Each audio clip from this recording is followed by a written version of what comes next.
হত্যমতন করার পরে শরীর একদম দুর্বল হয়ে গেছে, কিছু কাজ করতে মন করে না, কেউ কিছু বললে অল্পতে রেগে যাওয়া, মনে হয় যে শরীরের মধ্যে কোনো এনার্জি নেই।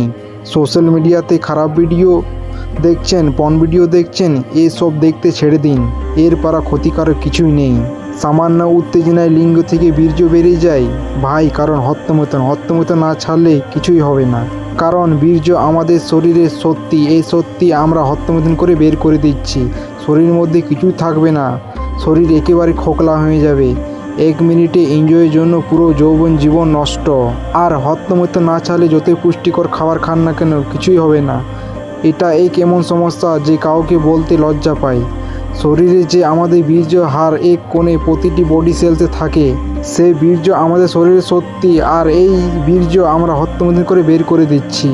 আর একবার হত্যমতন করে যতটা শরীরে দুর্বল লাগে, সারাদিন কাজ করে অতটা দুর্বল লাগে না। তাই বুঝতে পারছেন হত্যমতন কতটা ক্ষতিকারক। অনেকে বলে যে হত্যমতন না করলে স্বপ্নদোষ হয়ে যায়, এর থেকে ভালো হত্যমতন। আরে ভাই, হত্যমতন যতটা ক্ষতিকারক, স্বপ্নদোষ অতটা ক্ষতিকারক নয়। হত্যমতন ছেড়ে দিন, দেখবে স্বপ্নদোষ আস্তে আস্তে কম হয়ে যাবে। বলে যে ভাই, আগে যে ক্ষতি করেছি ক্ষতিপূরণ কি ফিরে পাবো? হ্যাঁ, ফিরে পাবে, কিছু নিয়ম পালন করে। নিয়মিত প্রতিদিন এক্সারসাইজ, যোগা, রানিং করো, ভালো ডায়েট ফলো করো, যেমন দই, খেজুর, কলা, দুধ, শাকসবজি খান, এবং রাত্রেবেলায় কাঁচা ছোলা, বাদাম ভিজতে দিয়ে সকালে প্রতিদিন খালি পেটে খান। দেখবেন সারাদিন কত এনার্জি থাকবে।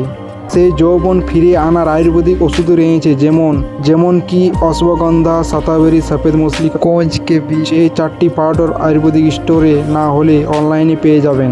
এই 4টি পাউডার 50 গ্রাম করে মিক্স করে নিয়ে 50 গ্রাম তাল মিশ্রি মিক্স করে দেবেন। তারপর একটা ছোট ডিবার মধ্যে ভরে 1 চামচ করে হালকা গরম দুধের সঙ্গে প্রতিদিন রাত্রে খাবার খেয়ে 1 ঘন্টার পর খাবেন।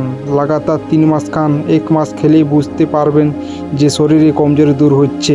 ভিডিওটি কেমন লাগলো কমেন্ট করে জানান। চ্যানেলে নতুন হয়ে থাকলে সাবস্ক্রাইব করুন, আর ভিডিওটিকে লাইক করতে ভুলবেন না। ধন্যবাদ পুরো ভিডিও দেখার জন্য।